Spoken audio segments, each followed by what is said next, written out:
Hola a todos y bienvenidos al episodio número 431 de Salud Financiera. Es viernes y es día de consultorio de finanzas personales. Luego de 3 casos de la finanza de tu vecino, me gusta cerrar la semana respondiendo a vuestras dudas. Tenemos un poco de todo hoy, preguntas sobre comercializadoras de fondos, preguntas también sobre plataformas de inversión inmobiliaria alternativas. Hay un tema bastante variado. Como siempre os recomiendo parar el episodio, ir a las notas si no quieres escucharlo todo y solo ver lo que creas que te pueda interesar, ir a las notas del episodio y ahí tenéis los minutos sobre los que hablo de cada uno de los temas. Quisiera empezar dando las gracias a todos vosotros que le hablé en el episodio anterior, les dije, oye, echarme una mano con las reseñas, tanto de los cursos, de los libros, sobre todo si lo has cursado y lo has comprado. No andéis haciendo reseñas si no habéis leído los cursos o no habéis leído los libros o hecho los cursos, o por ejemplo, o si no escuchas este podcast, bueno, si no escuchas el podcast, difícil que puedas hacer una reseña, pero en Spotify, Apple Podcasts, iVoox. Y la verdad, a pesar de que sé que muchos escuchan estos programas con retraso, ha habido un boom de este tipo de reseñas. Bueno, un boom para lo que era antes. Por ejemplo, hemos pasado de 4 reseñas en los cursos a 8, tanto en el curso de análisis práctico como en el curso teórico. En los libros sí hemos tenido más de 20 reseñas nuevas en el libro de Cero Inversor en Fondos, y en Spotify creo que también nos han dado más de 20 valoraciones nuevas. Es algo que agradezco muchísimo, cuesta un minuto y sobre todo la opinión sincera. Darme feedback, qué os gustaría mejorar, intentar que el feedback no vaya acompañado de una estrella, porque si no, la verdad, prefiero ese que me lo enviéis por mail y así ya yo aprendo, me fustigo, como digo yo, y a partir de ahí aprendo, porque eso me está pasando en el curso de análisis práctico. Creo que hay alguien que no le gusta ninguna clase y yo creo que valora como 1 o 2 puntos cada clase y el resto la ponen como 5, les ponen como 5, y hay alguien que evidentemente tiene todo su derecho a que no le guste y creo que le pone 1 porque la media siempre está en 4.7, 4.8 de todas las clases, y eso, si hay mucha gente que lo puntúa de 5, tiene que ser alguien que está en el otro extremo y que no le guste nada. No digo que se manifieste, la verdad, hay 400 alumnos, que a alguien no le guste es algo normal, pero como siempre os repito, en los cursos tenéis la prerrogativa o mi palabra de que lo que yo haya cobrado de Hotmart, si en caso de que no os guste, os lo devuelvo. Es que no me sabe mal pensar que hay alguien que se está, como digo yo, comiendo 1 hora de clase, porque son más o menos 1 hora cada clase de cada análisis de fondos, que se vaya a escuchar 100 horas y que termine las clases y vaya a darle 1 o 2 estrellas. Digo, no tiene sentido ninguno. No vas a perderte algo, de que vayas a perder dinero como para que algo te esté amargando. Y lo digo en general también con los podcasts. No te hagas sangre. Si no te gusto como divulgador, seguramente hay otros que te gustarán más. No sé, a día de hoy hay tantas opciones como que para estar consumiendo contenido de alguien que, no, por temas subjetivos o temas por objetivo, porque te haya podido sentar mal algo que haya dicho, no tiene sentido. No tiene sentido que sigas la divulgación que hago. Al menos yo no lo haría. Y eso es algo que, mira, que sigo muchísima divulgación, pero hay determinados perfiles que no encajan con mi visión y los silencio, los bloqueo, o no estoy tentado a suscribirme o a escuchar nada de su divulgación. Y por el contrario, hay personas que piensan que hay divulgación que no escucharía porque estoy en las antípodas, o hay cosas que no me encajan y lo escucho porque, mira, intento estar y aprender de todo, pero lo que sí ya traspasa el punto donde ese punto de dolor de que no me gusta, no lo escuche, y ¿sabes? Me gustaría no tener la sensación de que alguien que me escuche lo haga enfadado, que yo le genere pues esa animadversión, que le haga pues el típico poner comentarios negativos, darle un no te gusta al vídeo, o intentar estar con cuentas falsas en modo troll en Instagram o en otras redes sociales dejando comentarios, que si el entrecejo, que si no sé qué. Digo, pues, tío, no habrá nada más bonito en la vida que puedas dedicar tiempo que a meterte con alguien, pero bueno, de todo hay en la viña del Señor, como decía mi madre, así que yo intento transmitirlo, de verdad. Si es por el dinero del curso o si es por alguien que recibió el libro y no le gustó, pues escribirme, yo encantado de, pero no os hagáis sangre porque me sabe mal, me sabe como en mi vida, en mi día a día. Si hay alguien que no encaja con mi filosofía o hay alguien que no, pues no tengo trato con él, aquí en este mundo virtual tampoco hay obligación de escuchar lo que dice un divulgador. Bueno, vamos al programa de hoy, que tenemos muchísimas preguntas. Solo quería agradecer eso. Aquí os lo muestro, el libro casi 6 meses después de lanzado el libro de Cero Inversor en Fondos, supera la barrera de los 1000 libros. Pero sabéis que no es el tema de 1000 libros y que se ha ingresado 2000 euros con el libro. Es que hay 1000 personas con un libro mío en su casa. Es algo que todavía a mí me sobrecoge y está entre los 20 libros más vendidos de finanzas en España.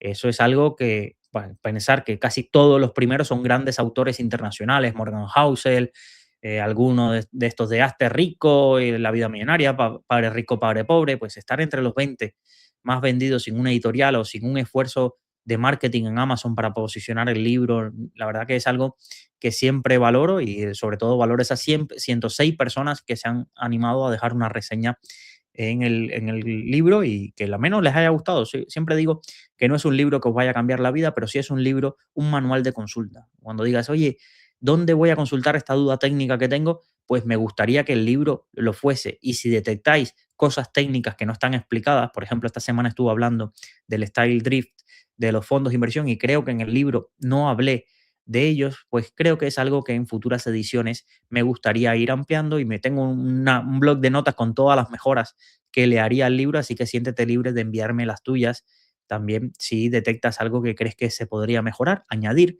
o alguna sugerencia para próximas ediciones. Bueno, vamos con las preguntas de hoy. Yo creo que el consultorio de hoy no será tan largo, siempre digo lo mismo, pero esta vez quiero acabarlo en 45 minutos porque es verdad que ha sido una semana muy larga, estamos en Navidades y yo quiero que tengáis toda la información posible, pero que no lo dejéis a medias. Dice, hola Luis Ángel, abrí cuenta en Ironía, pero todavía no he hecho ninguna aportación, ya que me falta mucha información sobre la plataforma. Tengo 58 años y o yo soy muy torpe o no soy capaz de encontrar toda la información que necesito, ya que la atención al cliente por email no es todo lo ágil que pudiera ser para mis dudas.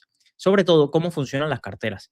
Si abro una cartera tengo que pagar la cuota, ya lo sé, pero si me cambio de cartera tengo que volver a pagar una cuota más de nuevo. Las retrocesiones y los dividendos de los fondos, si los hubiese, se acumulan en Elements. ¿Cómo funcionan? ¿Cómo cotizan? Son muchas dudas las que tengo. No sé si hay una forma de informarme mejor. Si tienes algún podcast en específico, también te animo a que hagas un programa específico sobre ironía para tratar estos temas básicos. Ya sé que es uno de tus partners, pienso que a todos nos iría bien. A ver, tengo un programa sobre Ironía Tech, su historia. Es verdad que quizás ya todos los aspectos prácticos que debería saber un cliente de Ironía a la hora de contratar o antes de contratar con ellos, puede que se me haya escapado.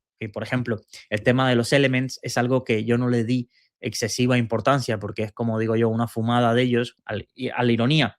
No poder depositar, no poder tener liquidez en Ironía. En Ironía, todo lo que te genere de liquidez te lo manda a tu cuenta bancaria asociada directamente, ya sea tus ventas, ya sea, por ejemplo, estos dividendos o que cobras, siempre que los dividendos sean superiores a 300 euros de un fondo de inversión, pues ellos han ideado un sistema que te premia si tú haces una, por ejemplo, aprovechas una promoción o, por ejemplo, vas acumulando actividad en la plataforma. Hay distintas opciones por las que vas ganando estos elements, que los elements, los máximos que puedes tener creo que eran 30.000, que es equivalente a 300 euros. A partir de ahí, pues se te envían a tu cuenta. Y entonces estos elements, una de las características que tienen es que fluctúan. Os dejaré en las notas del episodio un artículo donde ellos explican, bueno, en lo que sé, me gustaría decir que explican muy bien los elements. La realidad es que es complejo porque hay 4 tipos de elements. Hay elements que, por ejemplo, son puntos que ganas si utilizas promoción de una gestora y solo lo podrías utilizar con esa gestora. Es decir, te equivaldría solo con promociones de alguna gestora. Hay otros que son canjeables por promociones o operativas en todos los fondos de inversión y hay otros que son canjeables con la suscripción. Es decir, si acumulo X Element, luego la suscripción o la renovación anual me puede salir un poco más barata porque canjeo esos elementos. Es verdad que los elementos van teniendo evolución y hay gente, por lo que he estado viendo en Telegram, en el canal de Telegram de Ironía, que aprovechan cuando ellos consideran que los elementos están altos, es decir, que se valoran más y aprovechan y ahí pagan sus suscripciones o hacen algún tipo de operativa aprovechando esta frase, la he escuchado varias veces, no, es que los elements estaban altos y los evolucioné. He estado mirando de qué depende el valor de los elements y ahí en la web lo que comentan es que depende del nivel de actividad que haya en la plataforma. Imagino que tendrán un sistema para calcular el valor cada día de estos tokens. Podrían ser unos tokens que te dan por uso de la plataforma, por aprovechar promociones, etcétera. Luego se pueden canjear, por ejemplo, en que te generen un vídeo con IA del fondo que tú quieras. Son este tipo de cosas que siempre os he hablado, que cuando yo hablo con ironía, ellos lo valoran un montón. Es como si esto fuera lo último de innovación. Para mí, creo que la gente valoraría más poder llamar a un teléfono que poder generar un vídeo con inteligencia artificial que me explique con una cara de ellos cuál es el folleto del fondo. Sinceramente, eso yo no le veo valor. No le veo valor porque yo sé encontrar la información de los fondos y puedo intentar obtener esa información de una forma que yo creo menos, podríamos llamarla así, robotizada. Pero habrá otra gente que lo valore. Esto es muy subjetivo y yo creo que cada uno tiene que aprender a valorar esa parte. Por ejemplo, como inversor, dices, mira, tengo 58 años y no me aclaro con la plataforma. Pues si no te aclaras y te pasas un tiempo, intentas aprender y ves que tú sientes que necesitarías tener el teléfono, levantar y hablar con alguien o poder escribir un WhatsApp con cualquier duda que tengas o escribir en un foro con las dudas y no te aclaras, no quieres entrar en Telegram, no quieres hacer tus preguntas por ese tipo de vías o no tienes tiempo, pues eso es uno de los motivos por los que yo no me abriría cuenta si estoy en tu caso. Si estoy en tu caso y no me aclaro y hay cosas con las que no tengo y veo, le he dedicado tiempo y no logro, oye, no sientas que te estás perdiendo nada. Mira, tienes EBN. No te vas a ahorrar tanto si tu patrimonio es tan alto por ese 0,30 adicional masiva, pero tampoco sientas que es que estoy haciendo el tonto porque no he podido operar con ironía, ay, y todo el mundo se está abriendo con ironía. Evitar este efecto FOMO, evitar este efecto FOMO. Ironía es para un perfil que necesite poca atención directa al cliente, poca atención directa al cliente, y no es porque tengan mala atención al cliente, sino porque es por mail. Y hay gente que les gusta levantar por teléfono y si hay alguna incidencia, solucionarla muy rápido, ver una oficina, poder hablar con ellos, le gustaría tener servicios bancarios, tener depósitos, pues para ese tipo de perfiles, ironía no es. Ahora, ¿para qué tipo de perfiles? Oye, pues para estas personas que se aclaren con la plataforma, que entiendan, que no les importe estar en un grupo de Telegram, que no les importe esperar para solucionar sus dudas, tener toda una operativa, y porque además te tienes que adaptar al funcionamiento de la plataforma, porque ellos se pasan de transparencia, pero claro, en cuanto digo que se pasan de transparencia, esto lo vamos a ver en la siguiente consulta, es de que muestran muchos datos o a veces la web está tan cargada de cosas que dices, vale, y esto, por ejemplo, esto mismo de los elements, es algo que ni en MyInvestor tienes, ni en Renta 4 tienes. Entonces, alguien que esté acostumbrado ni en EBN, ni en Cellbank, alguien que esté acostumbrado al operativo de fondos, de pronto le metes en el sistema algo de que elements. Luego, que si me tengo que conectar con mi banco para hacer las transferencias y ya directamente aporto a los fondos, que no puedo tener liquidez, tiene su casuística esta plataforma, como Trade Republic, por ejemplo, tiene su casuística, como Interactive Broker tiene su casuística, y o intentas entenderlo o simplemente, mira, no es para ti, no es para ti y no pasa nada. No te frustres, no te sientas mal, no pienses que es que estoy perdiendo dinero. Y ya te digo, es patrocinador del podcast, pero yo en el artículo decía, lo primero es, esta plataforma no es para todo el mundo. Y ellos o hacen un esfuerzo en, vamos a decirlo así, facilitar todo. El Papa Juan Pablo II lo dijo, que Cuba se abra al mundo y que el mundo se abra a Cuba. Pues aquí pasa lo mismo con Ironía. Ironía necesita en algún punto, ya sea porque hacen una inversión, qué sé yo, de la plataforma o de lo que sea, darse cuenta, en mi opinión, que ya no es un producto o que no, o a qué liga quieren jugar. Quiere ser un producto nicho como, vamos a pensar, portfolio performance, es decir, herramientas que están pensadas para café para muy cafeteros, o tú quieres que el mainstream, como mismo se hace en una cuenta con MyInvestor y en 5 minutos se hace en una cuenta con Trade Republic y demás, quieres ser eso. Y depende del juego que quieras jugar. Quizás Ironía dice, mira, yo prefiero ser una base de clientes que estén convencidos de nuestro producto, queremos tal, y con que logremos rentabilidad, nos encaja. Pues eso es totalmente lícito, totalmente lícito. Pero a día de hoy yo tengo la sensación que hay muchísimas personas que van descubriendo la plataforma, la valoran muchísimo lo que le puede ofrecer, todo lo de clases limpias, clases institucionales, una cuota fija y ya lo tienes claro, pues no te molesta, todo este tipo de cosas. Una plataforma bastante estable comparado con las aplicaciones que hay por ahí, pero luego se quedan con esa sensación de esto hay demasiada información, no encuentro, me lo está explicando aquí un artículo escrito por IA, luego aquí hay otro vídeo, no acabo de pillarle el truco o tengo que meterme en un grupo de Telegram para enterarme de cómo funciona, de las dudas habituales, de si hay algún fallo.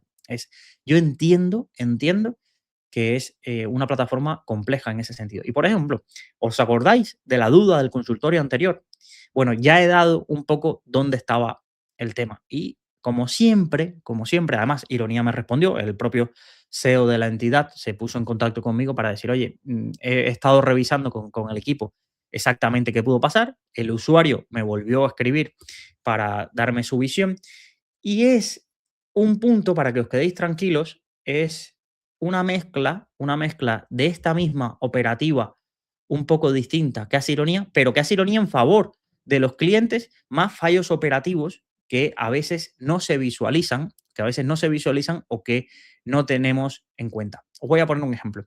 Yo esta semana entré a mi cuenta de Renta 4 y os lo he comentado que tengo una posición en Hanco y de pronto digo, uy, tengo mucho más dinero. Y es cierto que hacía 2 3 meses que no entraba.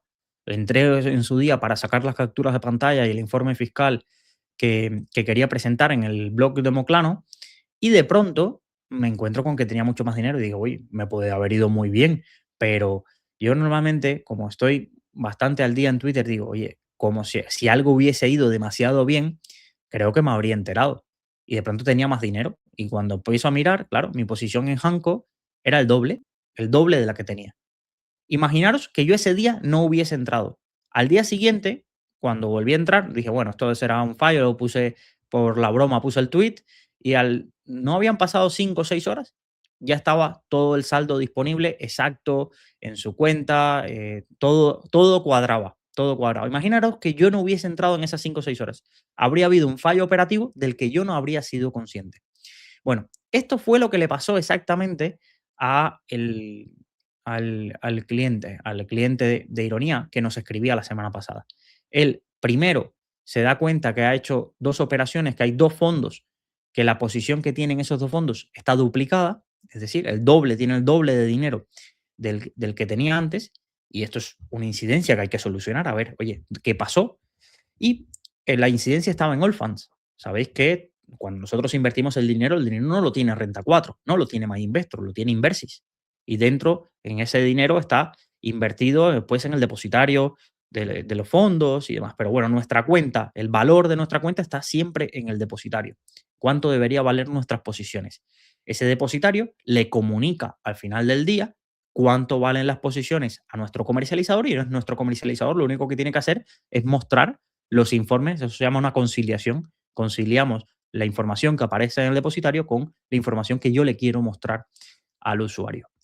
En esa información, si Allfund se equivoca, pues evidentemente la información que te muestra la ironía o Renta 4, que es el que la recibe, es la que recibió hasta que se detecte la incidencia y se corrija. Pues en estos 2 casos era que esos 2 fondos tuvieron incidencias a la hora de mostrar la posición que había, que luego Allfunds corrigió esa incidencia. ¿Qué es lo que pasa? Que claro, nuestro oyente, con todo su derecho, decía, oye, quiero un reporte de Allfunds que me diga por qué falló o que me diga dónde ha estado el dinero o este tipo de cosas. Y luego también había otra incidencia para la visión de nuestro oyente que no era tan real como una incidencia, sino simplemente la operativa, que era que no le aparecía una aportación o una posición en un fondo que había hecho. ¿Sabéis que, y esto os lo voy a enseñar aquí, cuando nosotros invertimos en fondos de inversión, no es lo mismo que cuando invertimos en acciones y ETFs? Yo compro una acción, en el momento que se ejecute la orden, yo tengo mi posición puesta ahí. En un fondo de inversión no funciona así. No funciona así. Tú tienes 2 fechas importantes. La fecha la fecha de operación, la fecha donde se ejecuta, aquí lo vemos, la fecha valor, que es el valor liquidativo que se aplica a tu operación, y luego está la fecha de liquidación de la operación. Es decir, yo lanzo una operación y si se ejecuta antes de la hora de corte, se me aplicará en D o D más uno. Es decir, el valor liquidativo de hoy o del día siguiente. ¿Y por qué se me va a aplicar el del día siguiente si yo lo envié antes de que fuese la hora de corte? Pues porque hay fondos que tienen fecha valor D más uno. Y entonces, si te pasas de la hora de corte, será 2 días hábiles después que no sean festivos y que el fondo tenga valor liquidativo calculado ese día. Pero luego es que ocurre la liquidación varios días más tarde. Entonces, tú no te tienes que preocupar porque tu aportación ya tomó fecha de valor, pero luego va a haber otra fecha, que es la fecha donde ya tu posición está ejecutada, está, vamos, hecha. ¿Y esto para qué es importante? ¿Por qué es importante esta fecha de operación o esta fecha que le podríamos llamar fecha de liquidación de la operación? Porque hasta que esa fecha de la liquidación de la operación no esté fijada, es decir, hasta que la posición no aparezca reflejada, tú con ese fondo no vas a poder realizar operativa. Es decir, si hay una operación que no se ha liquidado, yo no puedo ejecutar un reembolso, un traspaso, porque el fondo todavía, esa operación está en proceso. Te estoy simplificando mucho, no me matéis. Está en proceso. Entonces, que esté en proceso no significa que tu dinero ya no tenga un precio establecido al que se va a comprar esa participación en el fondo a la que se va a vender. Pero la liquidación es posterior. Hay fondos que liquidan muy rápido, los monetarios. Por eso muchos de vosotros decís, mira, yo en vez de una cuenta remunerada tengo un monetario porque si pido antes de las 11 de la mañana mi dinero, la fecha de liquidación, es decir, donde tengo mi dinero en la cuenta, es muy rápida. Es muy rápida. O las suscripciones, todo este tipo de operativas son muy rápidas en el caso a veces de los fondos monetarios. Pero tenerlo presente, que una cosa es la fecha de valor y otra cosa es la fecha de operación. ¿Qué pasa? Que nuestro oyente ya estaba tan, como digo yo, a la defensiva, y yo imagino que si me escucha puede que se enfade, pero no lo estoy diciendo a malas hacia él, pero he leído toda la cadena, que el desconocimiento de cómo funcionaba teóricamente todos los pasos y la información que le estaba mostrando Ironía, cómo era, qué significaba, pues por el error que había tenido Alphonse, ya él estaba en esa parte de, mira, no me siento bien, las explicaciones no las acabo de entender, no me cuadra porque yo he operado toda mi vida en fondos y esto nunca me lo han enseñado, la fecha de valor o la fecha de liquidación, pues son cosas que te hacen desconfiar y siempre piensas lo peor, porque ya venía de un error que, pues, aunque no fuera atribuible a ironía, pues no lo usaba. Y si encima esto se hace a través de una comunicación de mail, de yo te mando un mail, tú me mandas, estamos investigando, pues la sensación que tiene un oyente o un partícipe es, ay, esta gente no sabe qué ha pasado, esta gente no sabe mi dinero, ¿cómo puede haber sido que manden la información duplicada? Y si yo no me hubiese dado cuenta, ¿cómo hubiera sido este fregado? Entonces, yo entiendo, como mismo entiendo a la gente que algún día se ha levantado en MyInvestor y tenía 0 de saldo en la cuenta. Pues imagínate el feedback y si encima tuvieras que estar mandando mail para allá, mail para acá, para responder, oye, ¿por qué está en cero mi cuenta? ¿Por qué está en cero mi cuenta? ¿O por qué este traspaso no se ha hecho? O lo que le pasó a este oyente. Oye, es que he perdido un 2%. He perdido un 2% en mi traspaso. Que, por cierto, varios oyentes me habéis escrito, no, a mí también me ha pasado en aportaciones a Vanguard de perder el 2% por el redondeo y el valor liquidativo alto. Pues para eso funciona la teoría. Y yo sé que esto es como quien juega a un deporte o quien practica un deporte y nunca se aprende las reglas. Y dice, pues no me hace falta. Y siempre está después el típico friki que se sabe todas las reglas y las utiliza en su provecho. Pues entender la teoría nunca va a estar de más al invertir en fondos de inversión. Y no es porque os quiera vender un libro de teoría, no es porque diga, oye, es más interesante el curso de cero a fondos de inversión porque ahí está la teoría, pero es claro, estas son las reglas del juego. Y si fuera algo que en donde no estuviera vuestro dinero sobre la palestra, pues os diría, mira, pasar de esto no hace falta entender cómo se ha hecho este plato para disfrutarlo. No, pero es que es vuestro dinero y es vuestros dolores de cabeza. Entonces, o entendéis bien cómo funciona la teoría. Lo pasa, por ejemplo, en los brokers. Hoy escribí un artículo sobre brokers, que quizás más adelante haga un programa sobre ellos, y yo recuerdo que el 90% de las incidencias que me mandaban a mí cuando estaba en Rankia para gente quejándose de brokers era que no entendían que era un MTF, que era un sistema de enrutamiento de órdenes y pensaban siempre que su broker le estaba estafando. No, tu broker en las condiciones te pone claramente que ellos no ejecutan en BME. Entonces tú no puedes tomar el precio de referencia al que cotizó esa opción en un día en BME cuando tú no estás pasando por BME. Ah, es que esto yo no lo sabía. El desconocimiento de la ley no te va a eximir de sus consecuencias. Y esto pasa exactamente igual. El desconocimiento de cómo funcionan los procesos operativos no te exime del impacto que puedan tener las consecuencias de esas decisiones, ni del 2%, ni nadie te va a resarcir. Hay que informarse y no subestimemos nunca, nunca la importancia de la teoría a la hora de invertir, ya sea en fondos de inversión, ya sea en ETFs.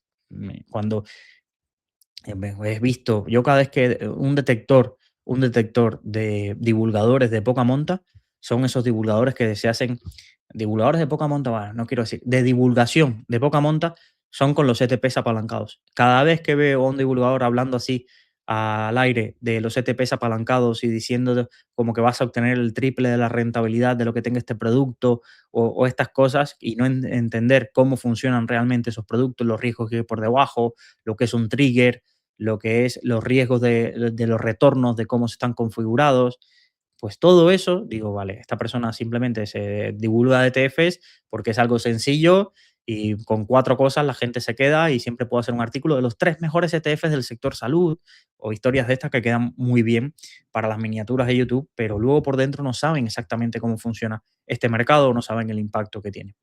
Bueno, aclarados estos 2 puntos, creo que hoy ya cerrada la cuota de Ironía Tech, como siempre os digo. Y esto, mira, es una reflexión que os quería decir. La CNMV esta semana sacó una circular que se ha puesto más seria con todo el tema de los divulgadores, influencers que cobran por apertura de cuentas. Sabéis que hasta hace unos días todo el mundo tenía un código de descuento de Freedom24 para que te abrieras cuenta con ellos o con este tipo de cosas. Y la mayoría de esas campañas, la CNMV se olía de que estaban pagando en cuanto al volumen que depositaba la gente o al número de cuentas que se abrían. Y la CNMV ha dicho, oye, mira, si a ti un influencer o un divulgador te funciona muy bien, no tenemos problema en que le pagues una prima por resultados. Oye, mira, este año ha ido muy bien, te vamos a pagar más. Pero la CNMV, y esto Indexa lo ha repetido muchas veces, prohíbe que se pague por número de cuentas abiertas. Es decir, imaginaros todo lo que era tradicional en este sector. Te abres una cuenta de giro y te pago 50 euros por cada cuenta que se abra. Y no cobras nada de fijo, te cobras eso. Eso está terminantemente prohibido. Otra cosa es que se mida. Otra cosa es que se mida y que no sea importante, que evidentemente si no, cómo la gente sabe el impacto que ha tenido con un influencer, cómo lo puede atribuir. Vale, la entidad la puede medir, puede tener enlaces y por eso veis que todos mis patrocinadores, aunque no voy a número de cuentas, tienen enlaces que si tú algún día te quieres abrir cuenta con ellos, si quieres ayudar al proyecto, pero ayudar al proyecto no es de forma directa, porque si tú te abres cuenta, no es que a mí me vayan a pagar más por esa cuenta que tú te abriste. Es simplemente que, evidente, cuando ellos hagan sus cuentas al final del trimestre, pueden decir, mira, tengo detectadas que 15 personas abrieron cuenta desde esta, pero no se paga un variable por eso. No se paga un variable por eso. Pues bueno, la CNMV se ha puesto exquisita y yo creo que ahí tiene un poco de razón, pero la realidad es que es muy difícil que luego se valore. Entonces, yo a día de hoy, una de las, no me ato con ninguna plataforma ni siendo que tengo conflicto de interés con ninguna, primero, porque la recomendaría aunque no me pagaran. Esto es así. ¿Qué os he dicho? Renta 4 nunca me va a pagar porque no soportan de que diga que sus comisiones de custodia a determinados fondos me parecen, vamos, esquilmar por gusto, porque ya tienen un negocio muy rentable con las retrocesiones. Pero a mí, la atención al cliente de las oficinas de Renta 4, vamos, no, nunca me han tratado tan bien o nunca he tenido gente, yo creo, tan preparada en unas oficinas de una entidad bancaria. Y lo tengo que decir, y nunca me pagarán, y nunca me pagarán. Hablaba bien de Indexa antes de tener acuerdo, hablaba de Ironía antes de tener acuerdo, hablo de EBN y nunca me ha pagado ni 10 euros EBN. Entonces, de Giro no me paga. Interactive Broker no me va a pagar en la vida, o al menos, imagina, quizás algún día sea grande.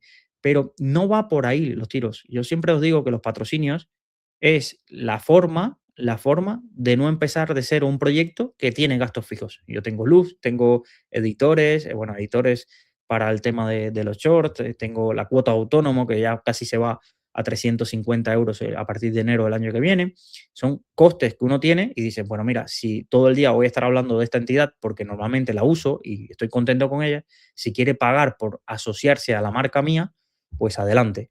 Pero, por ejemplo, no acepto publicidad de Kraken o de Cryptam o de Big2Me a día de hoy, porque digo, si yo no hablo de cripto, ¿qué hago teniendo publicidad de cripto? No, que hagan marca con tu audiencia. Sí, pues mira, habrá otros divulgadores donde pues, se pueda hacer ese tipo de marca, pero yo creo que en salud financiera tenemos una línea, y cuando digo tenemos, porque yo siempre incluyo a mi mujer y a las personas más cercanas al proyecto, que son con las que debato la filosofía de, oye, vamos a recomendar y vamos a aceptar y vamos a hacer cosas que recomendaríamos a las personas cercanas y cosas que usamos nosotros en el día a día. Y puede haber entidades que yo uso en el día a día y que haya gente que no le guste. No, Luis, yo Renta 4 nunca lo utilizaría por las comisiones de custodia. Perfecto, adelante. Y te entiendo. Yo, Trade Republic, por ejemplo, que quiero anunciar que es el nuevo patrocinador para 2026 de salud financiera, el otro día en un comentario alguien me decía, te me has perdido puntos con el patrocinio de Trade Republic porque la atención al cliente es desastrosa, fue un horror, tuve mi dinero retenido. Y digo, tienes toda la razón, pero yo lo utilizo. Mi familia, casi todos tienen la cuenta remunerada de Trade Republic. Tengo algunos amigos que han empezado a invertir en ETFs con aportaciones periódicas y lo hacen en Trade Republic. ¿Qué es mi parte? O al menos cómo duermo yo tranquilo, diciéndote lo bueno y lo malo. Incluso el artículo más leído de la historia de mi Substack es el artículo donde explico cómo funcionan los spreads del MTF de Lang Schwartz de Trade Republic y por qué deberías tener cuidado con eso. Entonces, hasta ahí yo creo que ese es donde me puede hacer sentir y tener la coherencia con la que estilo y analizo los patrocinios. ¿Qué no veremos aquí? No veremos publicidad de toro. No veremos. Y es muy rentable tener publicidad de toro, pero no la tenemos. No vamos a tener publicidad de Freedom 24. No la vamos a tener. Y así podría seguir haciendo una lista de entidades que no utilizo. Hay cosas que no me gustan de ellas, que no significa que sean malas. Hay cosas que no me gustan de ellas. Ya os lo dije, no va a tener este podcast publicidad de Finicens. Y ha habido, y hay divulgadores que respeto muchísimo, que tienen publicidad de Finicens y me parece, vamos, súper coherente por ellos. Pero yo, por mi experiencia con, con ellos, al menos que mañana cambie de gestión, imaginaros que haya gente que admiro mucho que tome el control de Finicens, pues desde mi punto de vista, yo, divulgador, pues vivo muy tranquilo sin el dinero de Finicens. Y estoy seguro que me pagaría 5 veces más que lo que me paga Indexa. 5 o 6 veces más, estoy casi prácticamente seguro que me pagaría Finicens si les hiciera la pelota. Ahora, lo que no va con mi coherencia es hablar mal de Finicens de sus carteras. Y el episodio pasado es una muestra de ellos. Es decir, chicos, ahí tenéis las carteras de Finicens, Indexama, Investor, InvestMe y las podemos comparar. Más o menos vais a llegar al mismo sitio. Mi opinión siempre ha sido subjetiva sobre ellos por una experiencia muy puntual mía. Y eso no tiene por qué distribuirse al resto. Cada uno que tome sus decisiones por vuestra propia experiencia y por vuestro propio análisis. Pero como yo mando en este proyecto, o al menos eso creo, decido qué publicidad aceptar o no. Y es un poco la coherencia que existe. Pero asumo, y eso lo ha asumido desde hace algún tiempo, que no voy a contentar a todos. No voy a contentar a todos y no va a llover a gusto de todos.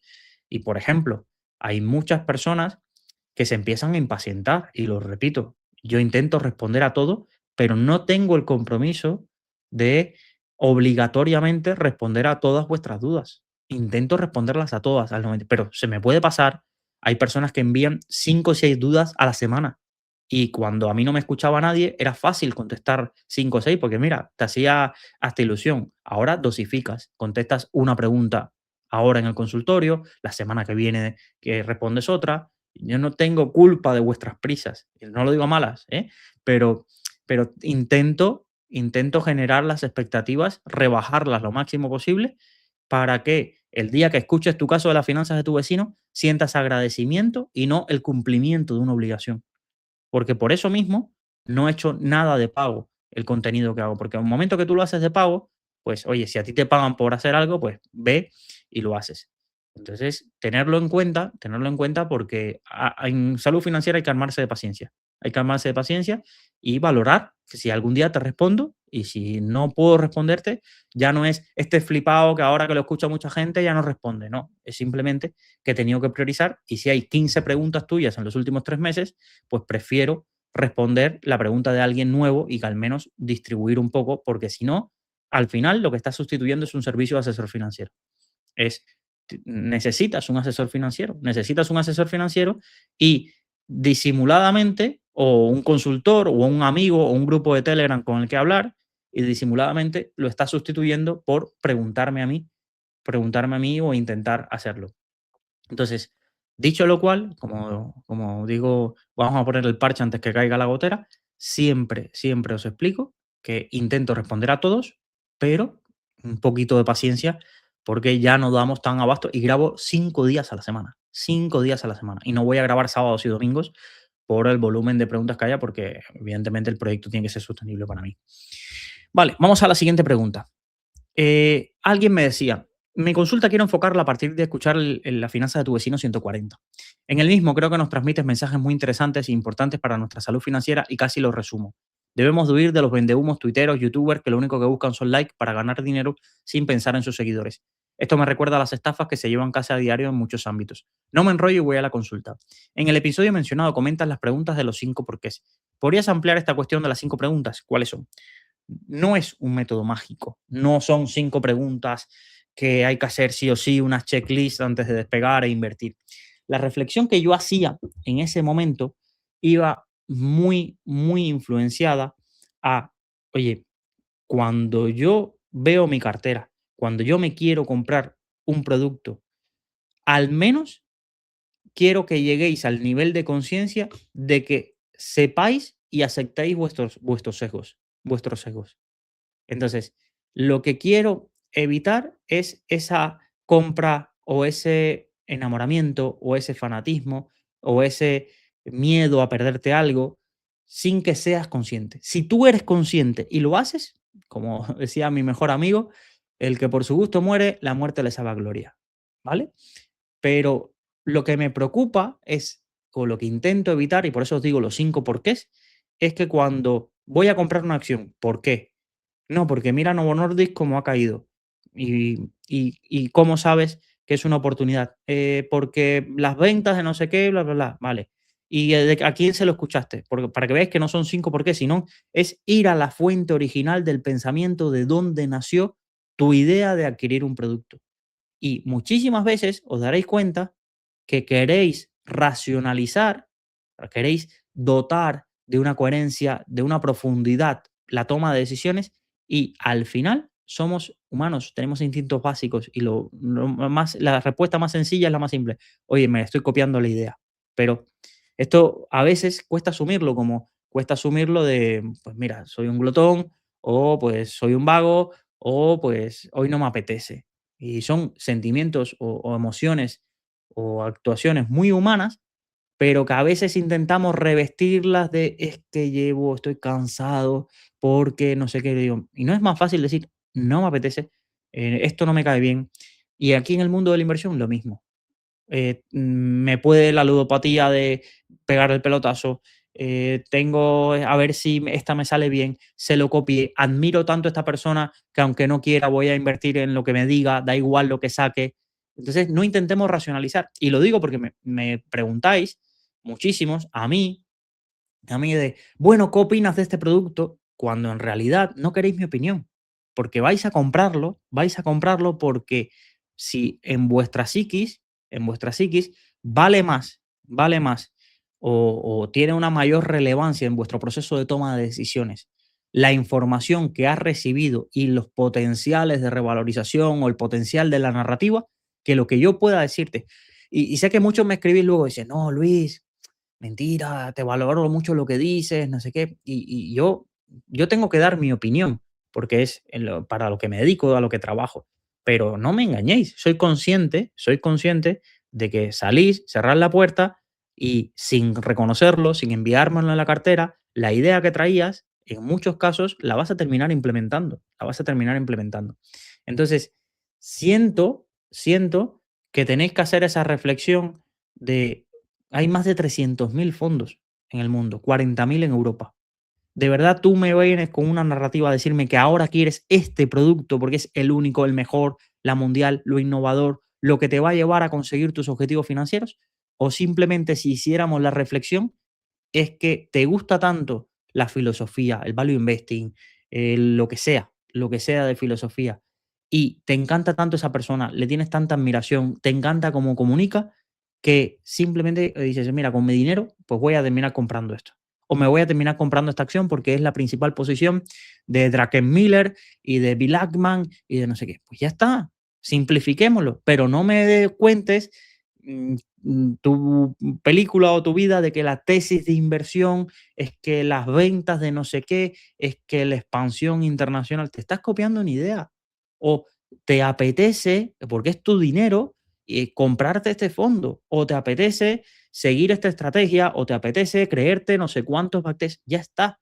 Pero no intentemos tener un debate o no intentemos racionalizar cosas que son puramente emocionales, puramente marcadas por los sesgos. Y ahí iba mi reflexión el otro día. Me iba mi reflexión de que si al menos quieres salirte de ese camino, y no significa que ese camino sea malo, ¿eh? No significa que ese camino sea malo. Y esto es un punto importante. Pues yo creo que esos 5 momentos de estar contigo mismo, salir a caminar y decir, ¿y yo realmente por qué estoy invirtiendo en esto? ¿Y yo realmente por qué soy inversor por dividendos? ¿Y yo realmente por qué soy inversor indexado? ¿Y yo realmente por qué soy Boglehead? ¿O yo realmente por qué hago trading? ¿Y yo por qué me compro esto? ¿Y yo, si viviera en otro país, si tuviera 20 años más, si tuviera otro patrimonio, haría esto? ¿Haría esto? Son esas reflexiones internas que creo que os pueden llevar por un buen camino de al menos de autoconoceros. Y una vez que te conoces, lo normal pero yo creo que en todos los aspectos de la vida es que a medida que más te conoces, a medida que más pones barreras a tu libre albedrío, pero porque no es poner restricciones a tu vida, encorsetarte, pero no, es decir, oye, yo me encanta hacer deporte, pero al menos un día voy a descansar. Y ya buscaré en mi mente la justificación de por qué ese día voy a descansar, qué cosas voy a hacer para no llenar la mente con el deporte. Porque evidentemente cuando lo pensamos decimos, es que hacer deporte es beneficioso, pero todo en exceso es malo. Entonces, o ponemos límites y nos ponemos barreras nosotros mismos, o nos vamos a dejar llevar por la emoción. Vamos a dejarnos llevar por la vida de otra gente, las carteras de otra gente. Vamos a intentar comprar cosas que simplemente quedan bien. ¿Nunca te has pasado que has comprado algo que has visto en redes sociales y luego en tu casa no queda bien? O dices, ¿y yo por qué tenía esto?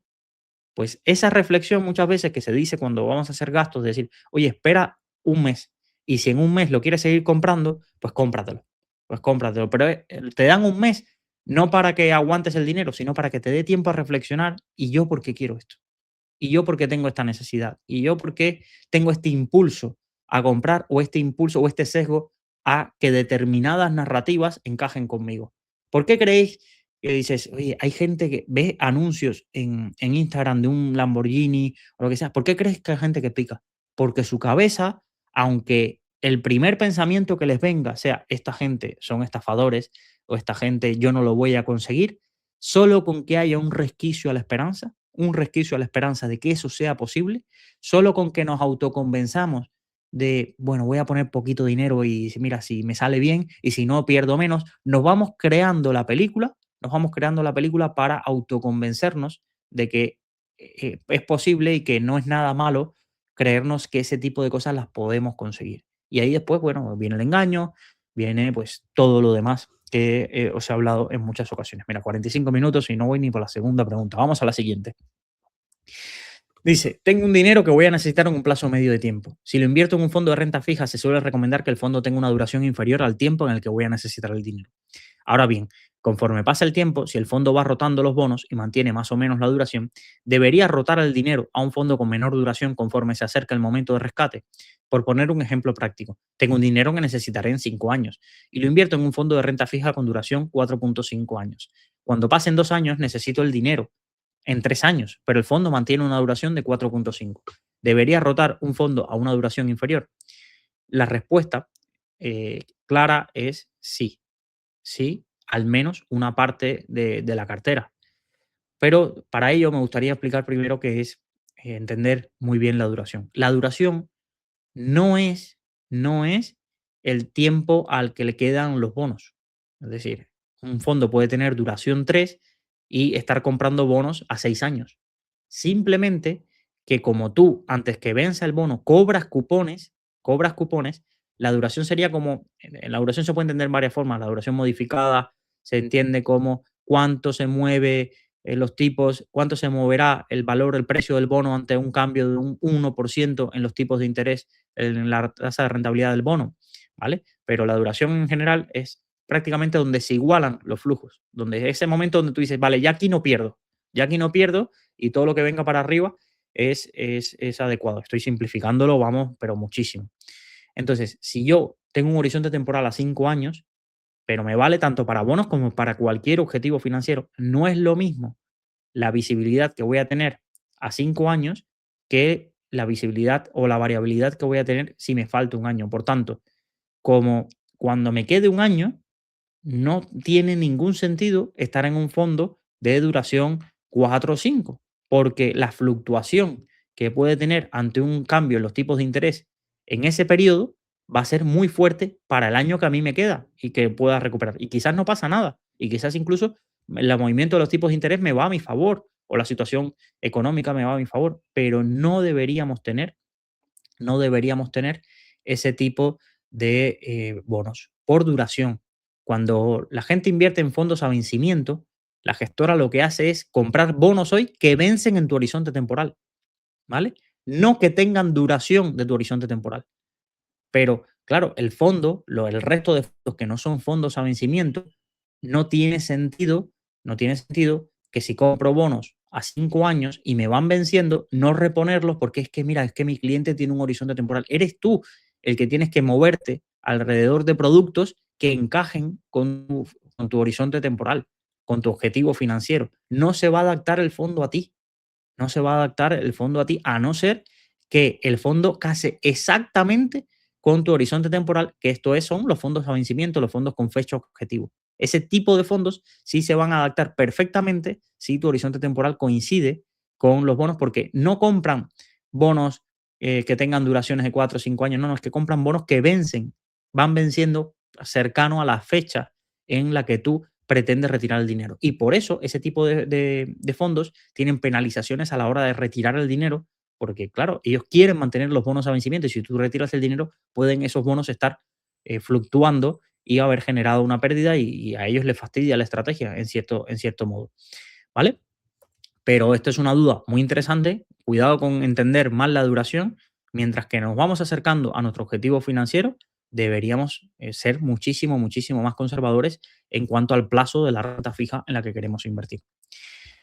Siguiente pregunta. Me gustaría saber tu opinión sobre la cartera Google Brown, que estaría compuesta por renta variable 50%, crecimiento y prosperidad, acciones 12,5% de crecimiento, acciones de la cartera permanente, 12,5% de crecimiento, bonos a largo plazo de la cartera permanente, 12,5% para deflación y recesión, oro de la cartera permanente, 12,5% para inflación y crisis de confianza, y 12,5% para el efectivo y corto plazo de recesión y amortiguador. Mi pregunta va encaminada, por ejemplo, si cogemos el fondo de Indexa Capital de renta variable 100% o la cartera 10 de su robo-advisor y lo combinamos con el de My Investor cartera permanente de Ortega y Santiso, las dos partes iguales. ¿Estaría bien definida la estrategia o perderíamos la ventaja de los rebalanceos que proporciona la cartera permanente? ¿Tú qué opinas? ¿Se perdería eficacia al estar integrada la cartera permanente en un solo fondo? No sé si me explico. Muchas gracias antemano por tu paciencia, honestidad, eres un crack y tus opiniones me están sirviendo mucho en mi aprendizaje en este mundo de la inversión. A ver, por si no habéis entendido un poco la duda, es lo que quieres hacer 50% la cartera indexa de 100% renta variable y otro 50% la My Investor cartera permanente. Ese foco, la foto global que queda es un 62% aproximadamente de renta variable, un 12,5% de oro, 12,5% de bonos ligados a la inflación y un 12.5 de liquidez, aproximadamente, ¿vale? ¿Esto qué es? Es una cartera muy enfocada, o podríamos llamarle vitaminada, enfocada al crecimiento. Y no es una asignación de activos, vamos a llamarle loca, ni muchísimo menos. Se parece bastante con sus matices, que ya sé que los puristas y teóricos me van a matar, a lo que podría ser una Golden Butterfly. Una Golden Butterfly es una cartera sesgada a la renta variable porque su filosofía, en comparación con la cartera permanente, es los momentos de crecimiento y prosperidad a lo largo de la historia en la renta variable han sido muchísimo más frecuentes que el resto de escenarios, o de muchísima mayor duración que el resto de escenarios que te intentas cubrir con la cartera permanente. ¿Qué pasa? Que la Golden Butterfly te basa un 40% renta variable, 20% acciones internacionales, acciones globales de gran capitalización y otro 20% acciones small caps. Esto exactamente no lo tendrías aquí porque ya aquí te vas aún más sesgado a renta variable, te vas aún más sesgado a renta variable con ese 60%, 62% y tendrías un solapamiento. ¿Por qué tendrías un solapamiento? Porque el 50% de la renta variable global que tiene la cartera de Indexa, que cuenta con algo de small caps, ahí tendrías algo de small caps, pero muy residual, muy residual porque no llega ni a, creo recordar, al 9%. El 9% de 50% tenías un 4%, en 4% aproximadamente en small caps. Pero luego tendrías un solapamiento en la parte de large cap, porque la cartera permanente, la parte de renta variable, está enfocada de índices globales. Quizás la cartera permanente tenga un poquito más de sesgo, un poquito más de peso en la parte de países nórdicos, que estaría en una cartera como la Indexa bastante infraponderada. He hecho el X-Ray para si a alguien le interesa, es muy sencillo, coges 50% el MSCI World si queréis, por si no queréis la cartera de Indexa, porque la cartera de Indexa, el fondo al estar solo tener un año, se lanzó en abril de 2025, en algunas plantillas de X-Ray no va a salir. ¿Y qué os queda? Una cartera 60% renta variable, 20% aproximadamente renta fija, porque la parte de la liquidez de alguna parte de la cartera permanente la asocia como si fuera renta fija a corto plazo, pero es renta fija, efectivo y un 12-13% de oro. La duda que tiene nuestro oyente es, ¿pierdo la efectividad de los rebalanceos? Vamos a pensar, si sube mucho la renta variable, ¿qué sucedería? Pues tú tendrías más peso porque la parte de index es 100% renta variable y habría ganado más peso dentro de la cartera permanente y bueno, ellos harían internamente sus rebalanceos. ¿Qué te va a tocar a ti?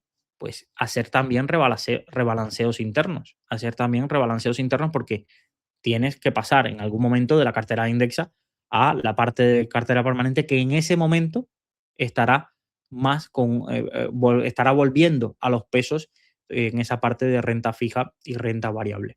A mí no me parece nada descabellado. A mí no me parece nada descabellado. ¿Se podría optimizar para evitar el solapamiento en la renta variable? Pues depende de lo que quiera ver, de cómo lo quiera enfocar cada uno, pero es una forma de tener una cartera diversificada y además me parece una transición.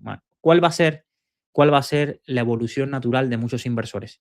Van a venir de carteras 100% renta variable, ¿vale?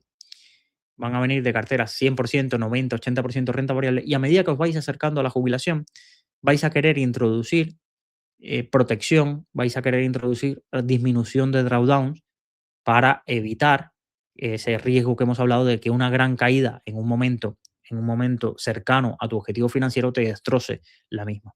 Entonces, ir ganando peso a una cartera permanente mientras mantienes tu parte agresiva puede ir disminuyendo ese valor y progresivamente va a ir ganando más peso toda la parte de cartera permanente hasta que llegue un punto donde no te compense. Es decir, si ya yo, por mi asignación de activos, la renta variable quiero que pese entre un 25 y un 30%, ¿para qué voy a seguir teniendo el fondo de Indexa? Ya lo integro todo en una cartera permanente creada por ti o a través del fondo de MyInvestor. A través del fondo de MyInvestor, y si algún día salen otro tipo de estrategias, pues otras estrategias que tengan esa asignación de activos.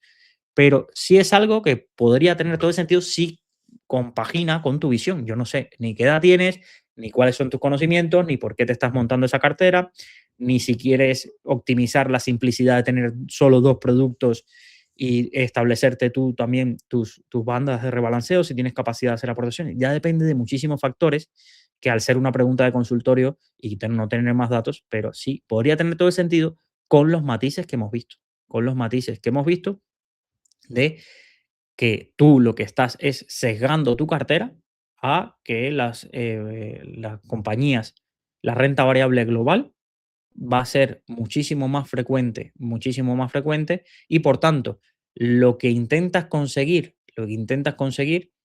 tiene que ser participar en la rentabilidad de la renta variable, limitando un poco las caídas. Pero no hay un punto óptimo que puedas decir, no, no, es que quiero el punto óptimo de minimizar las caídas lo máximo posible y arañar toda la rentabilidad posible de un mercado alcista de la renta variable. Esto sí es lo que quisiera todo el mundo. Depende de tu filosofía. Oye, ¿eres un inversor conservador? Pues ten una cartera permanente. Eres un inversor conservador, pero todavía sabiendo que la cartera permanente puede caer 10-15% en escenarios bastante fastidiados. Tienes que saber si te permites tu estrategia perder un 10 o un 15%. Eres un inversor que no quieres arriesgar tanto, pues ya te puedes ir a este tipo de Golden Butterfly o todas las estrategias similares, porque ya después en los matices, porque aquí hablamos de 60-40, de 60-20, 10, vale, pero ¿qué hay en el 20? ¿Qué hay en el 60? Pues esto depende de cada uno. A mí me parece muy interesante para alguien que no ha vivido una gran caída en su cartera, que no sabe cómo lo va a gestionar, que busca simplicidad. Pues mira, con 2 productos tienes una cartera bastante robusta en cuanto a diversificación geográfica, en cuanto a asignación por clases de activos, simplemente con las peculiaridades de que justo se te solapa la parte de renta variable que tienes. Y alguien podría decir, ay, podría optimizar. O yo es que creo que las small caps, pues esto ya depende de la visión de cada uno. Por eso las estrategias tienen un nombre. Luego hay 10.000 variantes de cada uno que le quiere meter, pues en vez de un 20% de small caps, voy a meter un 20% de acciones de dividendos, o de REITs, o de lo que sea. Esto ya depende de cada uno y la visión que tenga de esas clases de activos. Vamos a la siguiente pregunta. La siguiente pregunta dice así. Vale. No he tenido tiempo de revisar el curso y no sé si has hecho el EBLI Emerging Frontier, pero recientemente ha habido 2 novedades. Han empezado a cobrar comisión de suscripción. No sé si será una especie de soft close porque han subido mucho de tamaño y hay cambios en el equipo. No sé muy bien qué implica la frase Burton Flying and Ivan Nechunaev, previously investment advisor for the fund, will be stepping in the role for the senior advisor for the EBLI Emerging Frontier. Miguel Catenis publicó en su Substack una nota de Flynn que parecía una despedida, pero no me cuadra con lo que dice en el artículo. No entiendo por qué en la ficha y en la web ocultan quiénes son los gestores cuando otras gestoras lo destacan tanto, y más en fondos exitosos como este. A ver, la frase es literal traducida stepping down, es decir, van a dejar de gestionar el fondo. Pero voy a ir a la reflexión más atrás. Este es un fondo que yo tuve en cartera. Tuve en cartera durante 2 años hasta que tuve la brillante idea de fundar Salud Financiera, y fue uno de los primeros que tuve que vender para financiar el proyecto, la compra del ordenador y todo ese tipo de cosas. A ver, es un fondo muy particular, mercado frontera, de una gestora nórdica que no lo gestionaban ellos. Tenían un acuerdo con una empresa de investment advisor que se llamaba Terranova Capital, que eran estos 2 gestores, Burton Flynn e Ivan Nechunaev. Ellos han ido creciendo el fondo. El fondo, claro, ha tenido rentabilidades extraordinarias los últimos 5 años, por encima del 20% anualizado, creo recordar. Y el 23 de abril de 2025 ya está el hecho relevante en la CNMV. Lo digo porque recientemente, estamos a diciembre, el 25 de abril, perdón, aquí ya sale el hecho relevante de la introducción de comisión de suscripción en el EBLI Emerging Frontier. ¿Por qué se establece una comisión de suscripción? Estas comisiones están casi siempre en los folletos y no se suelen aplicar, a no ser que pase lo que ha pasado con el EBLI Emerging Frontier. El EBLI Emerging Frontier se ha disparado en cuanto a activos bajo gestión. En un mercado como los mercados frontera, esto no tiene ningún sentido. Ningún sentido que en un mercado en compañías de mercado fronteras tengas un fondo muy, muy grande. Muy grande, porque ahí evidentemente terminas fastidiando al fondo. Y, por ejemplo, aquí el 16 de enero, para que veáis los matices desde cuando se lanza la información, ya el 16 de enero de este año, en el blog anunciaban, el Evely Emerging Frontier va a introducir una suscripción, una comisión de suscripción. Y en el mismo artículo te lo aclaran. ¿Por qué? El propósito de la comisión es asegurar que el fondo pueda seguir persiguiendo su estrategia de inversión de una forma exitosa y mantener unos retornos o una expectativa de retornos altos. Básicamente están cerrando el fondo o desincentivando las aportaciones al fondo, porque si no, el tamaño va a penalizar la estrategia. El 16 de enero, para que veáis el delay de 16 de enero lo anuncia la gestora, 25 de abril lo anuncia la CNMV, ¿vale? Y los inversores a día de hoy es que empiezan a descubrir que este fondo tiene una comisión de suscripción hacia nuevas suscripciones. Por cierto, el Store Bond tiene un 0,25 de comisión de reembolso, por si alguien, que veo a mucha gente como si no hubiera un mañana comprando el Store Bond, y tener en cuenta esto, cualquier traspaso de salida, el 0,25 se lo va a quedar el fondo, no se lo queda la gestora, es en favor del fondo para desincentivar que la gente esté entrando y saliendo. Entonces, el motivo está claro, esto lo explico en el curso teórico. Cuando los fondos suben, lo más fácil, lo más sencillo es poner una comisión de suscripción y desincentivar a que la gente aporte. Y así limitas bastante el tamaño del fondo. Ahora, ¿cómo puedo estar al día? Siempre os lo he dicho. Fondo que tengáis en cartera, fondo que tenéis que estar suscrito a LinkedIn, a Twitter, a la newsletter de la gestora. Es la forma más sencilla de que estas cosas no te pasen por alto. Segunda la pregunta, ¿el gestor se va? Sí, el gestor se va. ¿Cómo se sabe? Pues mira, una publicación en LinkedIn muy clara, ¿vale? Aquí, hace una semana, Burton Flynn. Desde mayo de 2019 hasta diciembre de 2025 volcamos nuestra energía en construir algo especial en Terranova. Durante estos años realizamos 2.000 reuniones en 36 países. El viaje de investigación a Turquía fue nuestro último como asesores de inversión del fondo Evely Emerging Frontier. Pues ya está, sí, se van. Se van.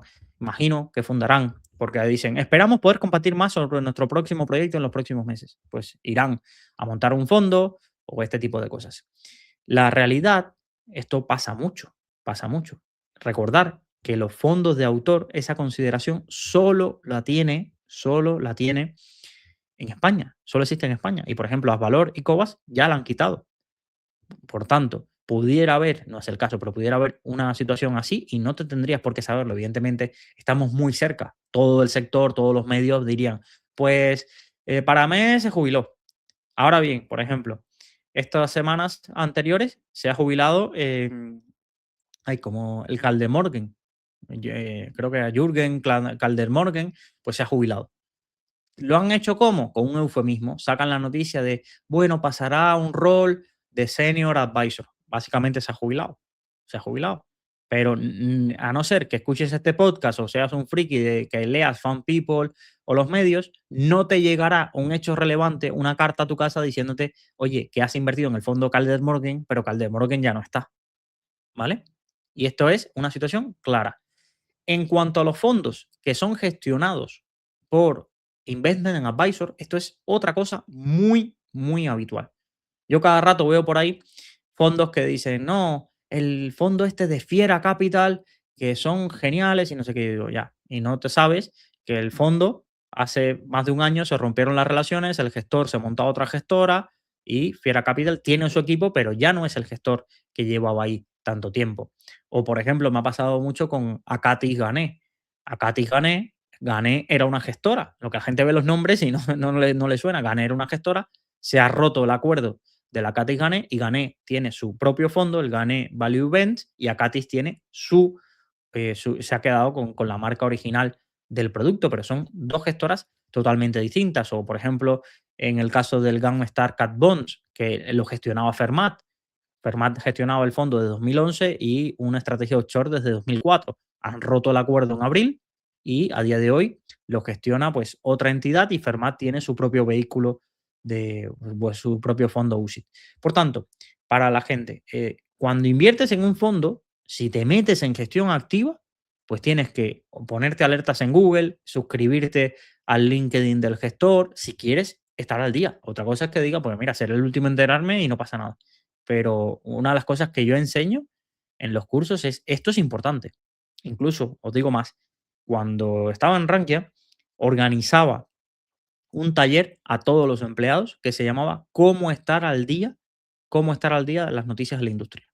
Porque yo decía, es que no puedes estar escribiendo de fondos y no saber qué está el gestor, de dónde viene, si se ha ido o no, cómo obtener información, si este broker, las cuentas del broker. Y mucha gente todavía se sorprende y dice, oye, siempre estás en la última, ¿cómo sabes? Y yo digo, claro, porque intento seguir todas las newsletters del sector, intento, porque estas mismas ideas, esta misma información, imaginaros, estoy seguro que pasará un año o dos y primero, nadie de los que invertía en el fondo sabía quiénes eran los gestores, pensaba que era un empleado de Ebly y nadie, pues muchos seguirán en el fondo simplemente mirando las rentabilidades y ni se habrán enterado ni se enterarán de que los dos gestores ya no están. Además, en la propia web de Ebly ya anuncian quién va a ser el nuevo gestor, que se queda en Matías Altroff, que lo han contratado, junto con otro gestor, Antti Siponen, que trabajaba con Burton Flynn y Iván Nechunaev.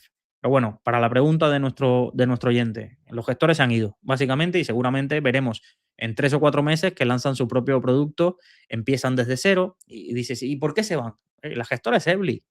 Que el fondo se cierre y que tenga un patrimonio muy alto, a quien le beneficie es a Ebly. Ellos tienen un acuerdo de gestión, tienen un acuerdo de gestión a la gestora, es la que le beneficia en estos casos. Si yo me monto la gestora por mi cuenta, pues primero tengo la flexibilidad de que ya no voy a tener tanto patrimonio y además todo el patrimonio que capte, pues la comisión me la quedo yo. No se la queda Ebly. No se la queda Ebly y yo recojo una parte de esa comisión. O, por ejemplo, si pongo comisión de éxito, imaginaros estos casos. Esto, en el curso pongo algún ejemplo de gestores que son empleados de la gestora y que veis los conflictos de interés. Un gestor es empleado de la gestora. Le meten comisión de éxito al fondo. Si el fondo lo hace muy bien, el gestor sigue cobrando su sueldo, ¿vale? Y la gestora hace caja con la comisión de éxito, ¿vale? El gestor dice, pues yo de la comisión de éxito me da igual que exista o no porque yo no estoy viendo un duro. Yo no estoy viendo un duro de esa comisión de éxito.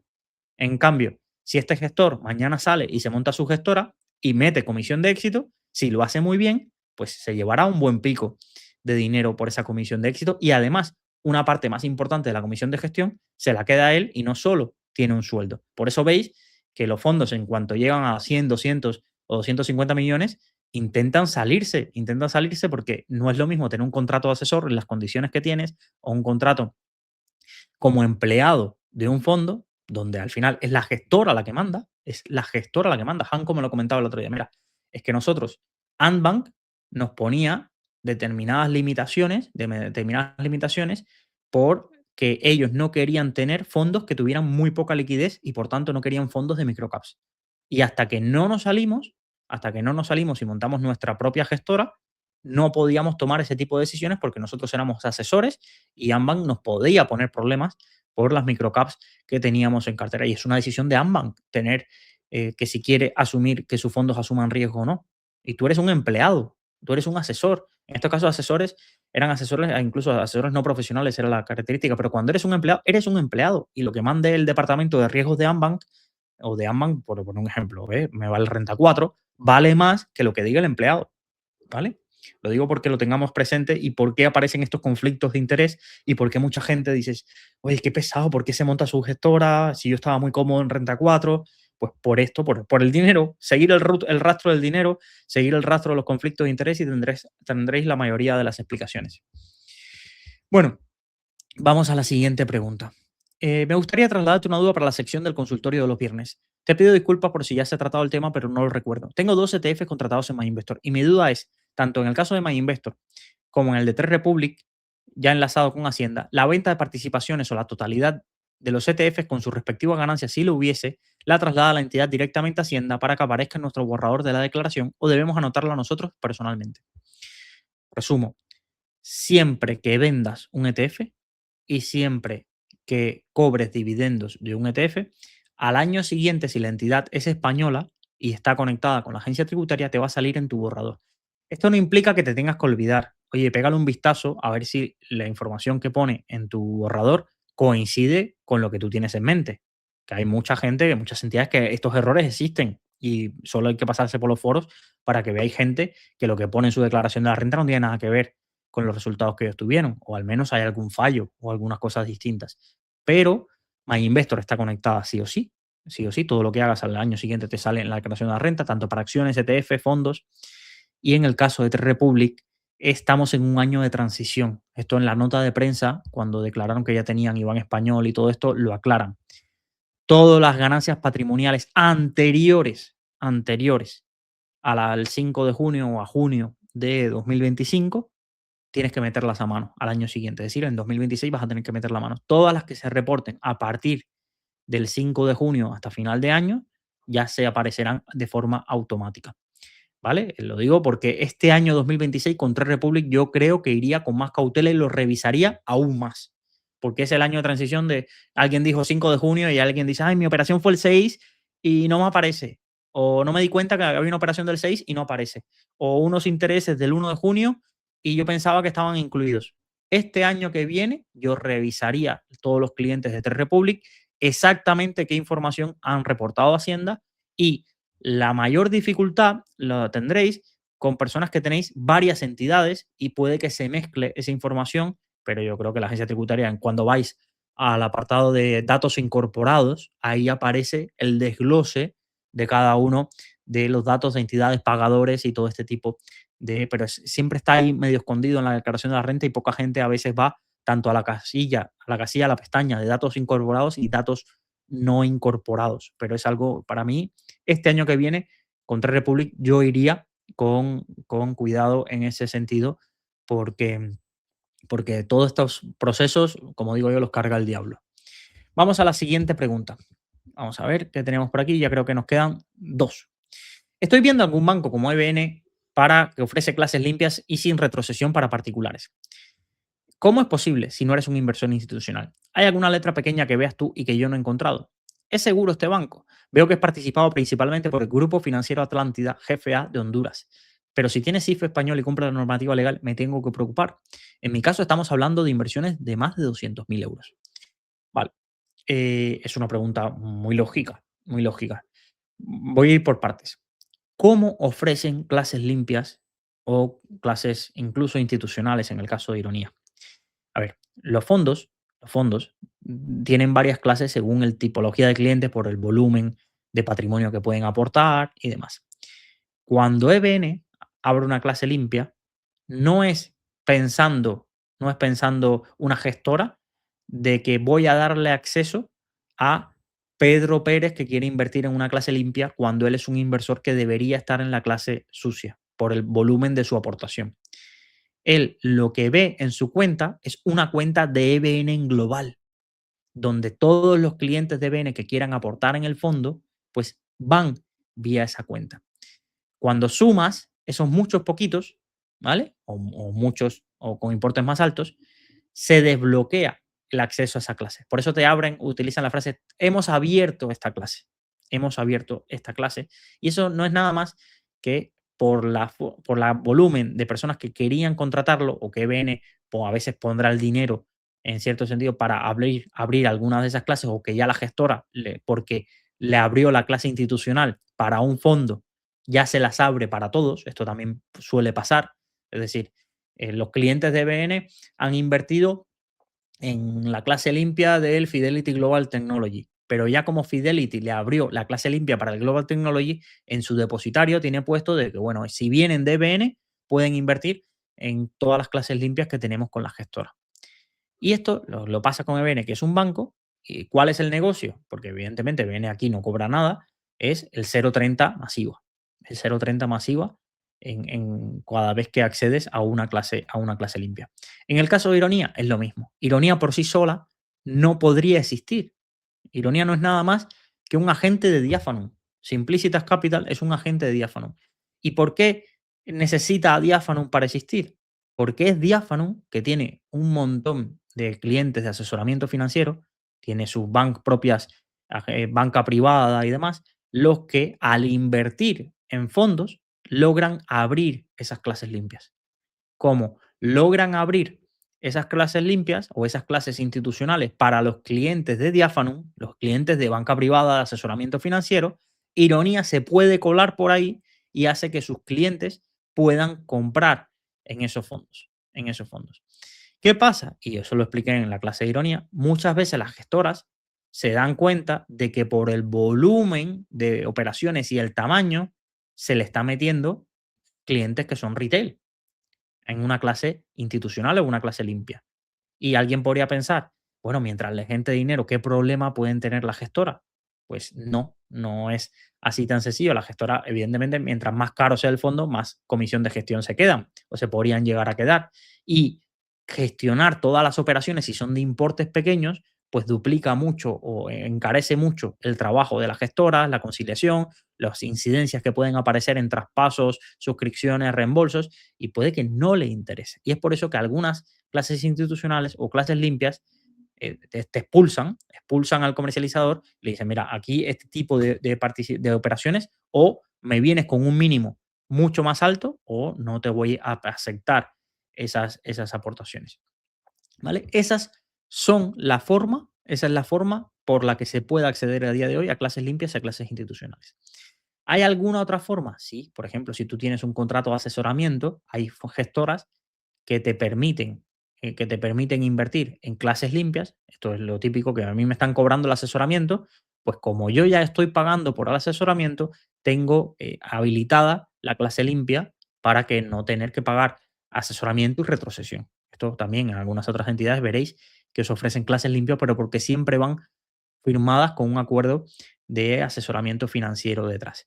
Ahora, ¿es seguro EPN? Pues esto ya viene relacionado a que ha sido comprado la mayoría del capital por una de las mayores fortunas de Honduras, que tiene un banco, el Banco Atlántida, Grupo Financiero Atlántida, que es como el holding empresarial de este banco hondureño. Creo que estuve leyendo que tiene más de 100 años de historia.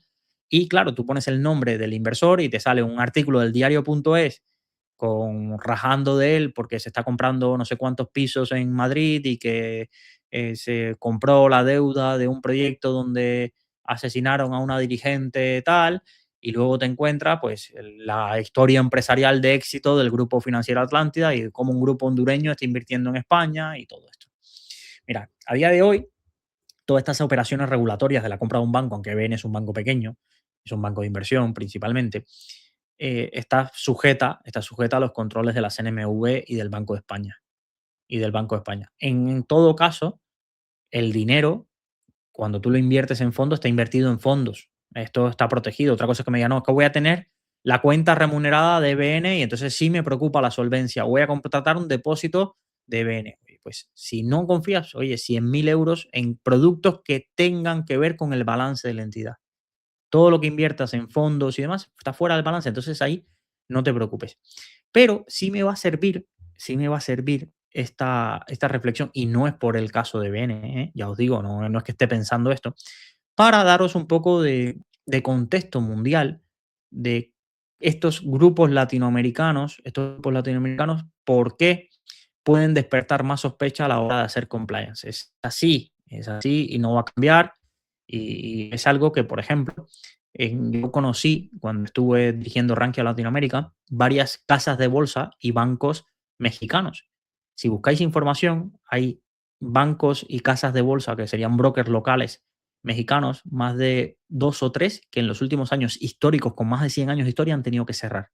Y han tenido que cerrar por sanciones del Tesoro de los Estados Unidos por financiar actividades o blanqueo de capitales, actividades ilícitas relacionadas con el narco mexicano. Y entidades de la noche a la mañana cerraron por blanqueo de capitales. Y esto ya ha sucedido, aunque hay documentales y todo acerca de que si fue una operación de Estado, que si no sé qué, que si no sé cuánto, con todo lo que vivieron en Banco Madrid, en la Banca Madrid, que sabéis que ha sido uno de los momentos más grandes de tensión dentro de nuestra industria de fondos, porque ahí los clientes era como, ¿y qué pasa con los fondos? Y esto ha sido intervenido el banco, pues lo que pueda pasar.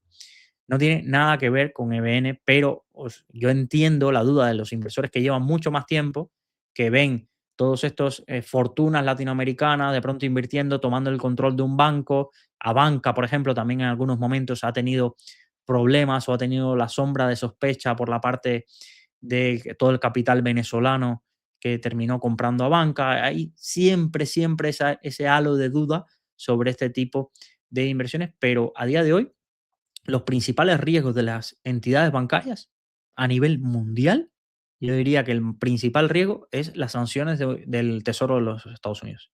Una sanción o un procedimiento de blanqueo de capitales o este tipo de cosas. No creo, a ver, sinceramente, yo creo que la CNMV y tal, no creo que sea, pero sí es lógico y es algo que la gente debería hacer. Mientras más pequeñas sean las entidades, más yo creo, y más sobre todo cuando tenéis capitales muy importantes, tenéis que actuar o pensar como si fuerais inversores institucionales. Y los inversores institucionales, esta pregunta que se ha hecho el inversor, que alguien diría, oye, qué rara esa pregunta, no sé qué, es una pregunta que se harían. Oye, eso es una pregunta de compliance. Oye, ¿quién controla este broker? Y esto es algo que cuando dirigía compliance lo hacía, porque muchísimos brokers, que la gente quizás no los tiene tan asociados, son a voz populi en los empleados, tapaderas de formas de sacar dinero de países en sanciones. Sabéis cuáles son los países que están fuera del sistema financiero ahora mismo y hay muchísimas entidades que se utilizan como eso. Y claro, ¿cómo generan un negocio? Pues te montas un broker en Chipre o te montas un broker en alguna entidad en un país y empiezas a sacar dinero y empiezas a invertir y todo el dinero que generes con esa actividad ya es dinero limpio, pero el dinero para montarlo y el dinero para montarlo viene de otro tipo de actividades no tan lícitas. Y esto, vamos, en Chipre me contaban historias de más de 10 15 brokers que simplemente eran esa forma de burlar las sanciones europeas a algunos magnates de Europa del Este, que ya sabéis del conflicto al que me refiero. Pues bueno, pues esta pregunta hay que hacerla y es normal, pero sinceramente, mientras que inviertas en fondos, yo no me preocuparía. Otra cosa es, pues imagina, voy a meter 1 millón de euros en la cuenta remunerada o en depósitos. Pues si tienes dudas o si sientes que es un banco muy pequeño, pues por un rascar algo de rentabilidad, no lo haría. La última pregunta. Quería saber qué opinas en general sobre la inversión en crowdfunding inmobiliario y crowdlending. En primer lugar, quería saber si las equiparas a nivel de riesgo o si, por ejemplo, los préstamos con garantía hipotecaria podrían ser algo menos arriesgados. Hay muchas plataformas diferentes, unas reguladas, otras no. ¿Qué supone para el inversor en particular que estén reguladas o no a efectos de la seguridad del dinero? Y en este caso es muy diferente el que la regulación sea de la CNMV o de un banco central extranjero. No sé si inviertes en ellas o no, pero ¿qué requisitos exigirías para hacerlo? A ver, ahí es como todo. Yo soy un inversor aburrido. Yo soy un inversor aburrido y prefiero tomar riesgos en cosas que controlo, no en cosas que se escapan de mi control. Para que sepáis un poco la diferencia entre crowdfunding e inmobiliario, en el crowdfunding tú eres accionista, no dejas de ser accionista del proyecto. Tú estás poniendo un dinero y serás parte de la rentabilidad que se genere, ya sea vía rentas o vía la venta del inmueble. Por tanto, asumes un mayor riesgo porque tú estás financiando el proyecto. Es como tú eres accionista o eres bonista. En el crowdlending tú eres el prestatario. Por tanto, eres como si fueras el bonista. Tú eres el que le das el dinero a la entidad que ha emitido el bono, ¿vale? A cambio de una rentabilidad que te va a pagar la entidad a la diferencia. ¿Cuáles son las principales? Es que, claro, aquí han salido entidades como Zetas. ¿Por qué? Un mercado inmobiliario al alza, muchísima liquidez de los inversores intentando buscar rentabilidades elevadas para superar la inflación y un entorno donde la última gran crisis inmobiliaria ya nos empieza a quedar lejos. Nos empieza a quedar lejos, nos empieza ya esa sensación de no sé cuántas promotoras quebraron, no sé cuántas, las típicas edificios sin hacer, como que nos empieza a quedar lejos del imaginario popular. Y claro, las rentabilidades son muy atractivas, dinero para invertir en marketing y ahí han empezado a crecer pues entidades como Urbanitae, pues todas. Si tienen, ya lo veis en casi cualquier proyecto de divulgación, tienen uno de los patrocinios, es una entidad de estas de crowdfunding, crowdlending y demás. A nivel de riesgos, si tú estás en un préstamo con garantía hipotecaria, que es el crowdlending, pues si tienes una capa mayor de seguridad que si simplemente tú eres un accionista.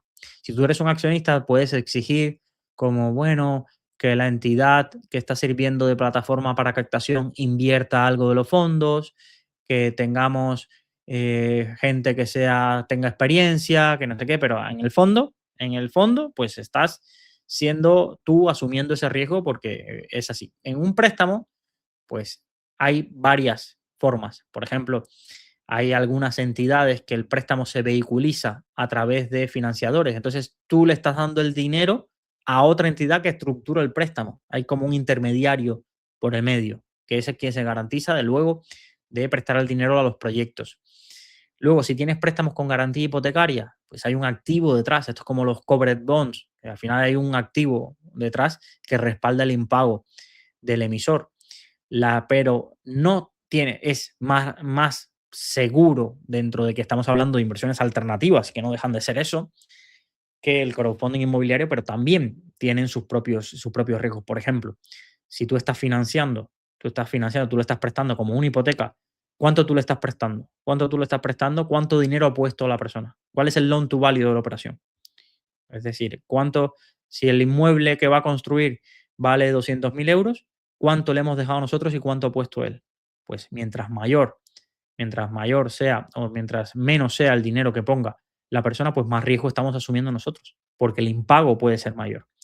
Y en muchas de estas plataformas, el problema no es que impaguen, porque hay muchas de ellas que te meten, como digo, ese tercero que se mete por medio de la operación. Pero es que, claro, si ese tercero es el que se fastidia, es decir, el prestamista que va contigo, que tú le das dinero para que él origine los proyectos, los originadores en algunas plataformas le llaman así, son los que quiebran, pues tienes un problema mayor.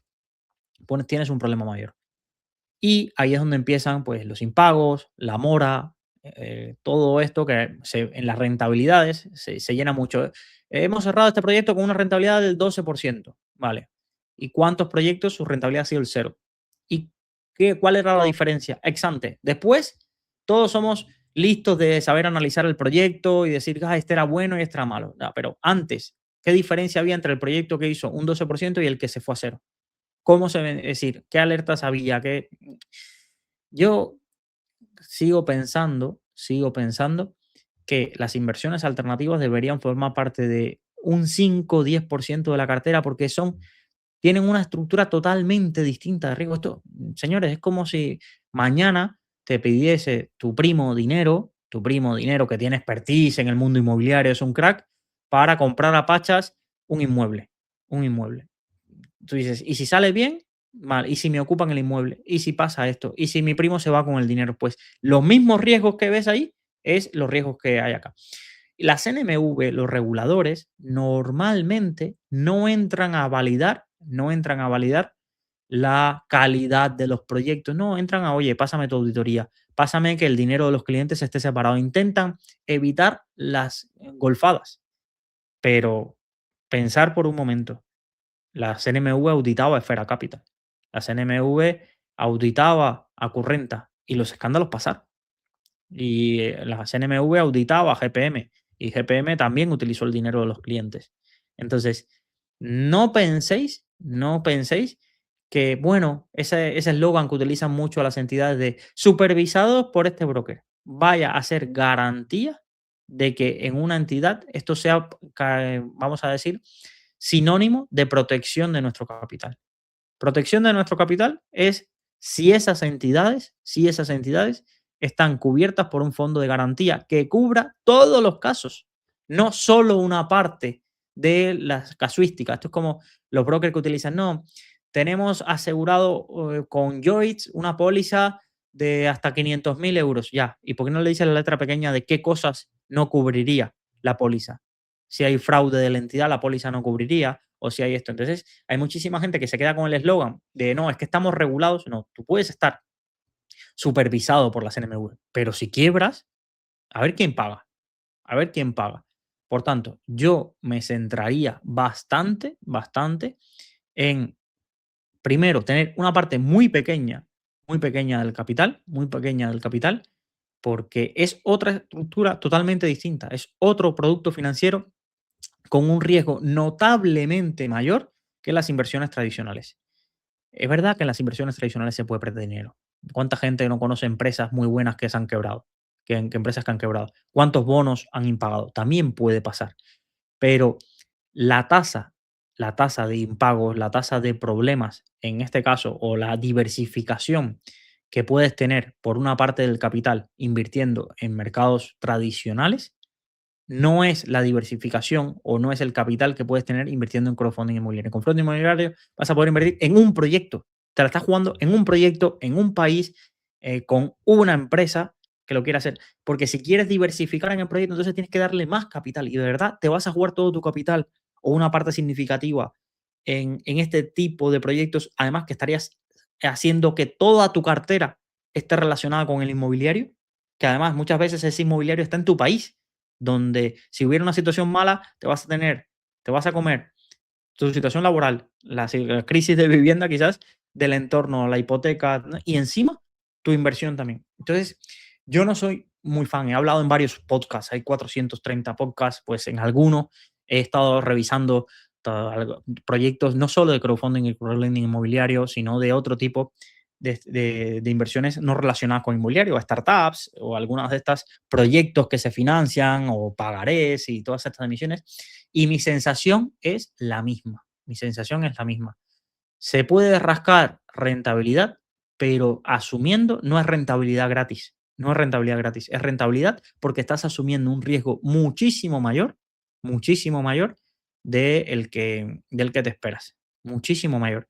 Y el riesgo muchísimo mayor es que no es lo mismo invertir en un bono de una entidad que al final tienes unos activos detrás, que invertir en una entidad donde si desaparece, chao, chao. Y si desaparece, o si el problema es, por imaginaros, ¿qué ocupan? Vale, tienes un inmueble. ¿Y qué haces con el inmueble? Si es lo mismo que le pasa a los bancos, ¿por qué los bancos se deshacen de sus carteras inmobiliarias en cuanto pueden? Porque el banco no quiere ser una inmobiliaria. Y el banco no quiere estar pleiteando para sacar a algunos inquilinos que no pagan o a unos que se compraron la casa y se han declarado insolventes y no pagan la hipoteca. No quiere estar pleiteando. Pues tú te vas a meter en este mundo y piensas que luego tengas que ir a litigar, que no sé qué. Pues si, no, si te sale bien, nunca te pasará y irás componiendo rentabilidad. Pero y si te sale mal? Entonces, yo es que no te puedo ayudar porque no soy ese divulgador que me plantee invertir en crowdfunding inmobiliario y en crowdlending. Entonces, ¿qué requisitos se seguiría para hacerlo? Si no hay un fondo de garantía, mira, eso es el único requisito que pienso. Si no hay un fondo de garantía que equipare el dinero que yo estoy poniendo, no pondría dinero en ninguno de ellos. Aunque fuera una parte pequeña de mi capital, no pondría dinero en ninguno de ellos. Por mucho que esté regulado, porque ya digo, entidades reguladas que han saltado por los aires, he visto, me sobran ejemplos en Europa en los últimos 20 años. No es que hay que irse a 100 años atrás. En los últimos 20 años me sobran entidades de ese estilo. Por tanto, si aunque el fondo de garantía, alguien podría venirme y decir, mira Luis, el fondo de garantía son los padres porque al final, si quiebra una entidad muy grande, el fondo de garantía no le puede pagar a todos. Bueno, pues mira, aunque nos pueda pagar algo, ya me doy con una piedra en el pecho. Pero es que en algunas de estas entidades que no tienen fondo de garantía es como, sí, nuestros activos, un seguro, que después estas cosas luego te enteras que el seguro no cubría X o que no hubiera, llevaban 3 meses sin pagarlo para ahorrar dinero, bueno, o cosas así de este estilo.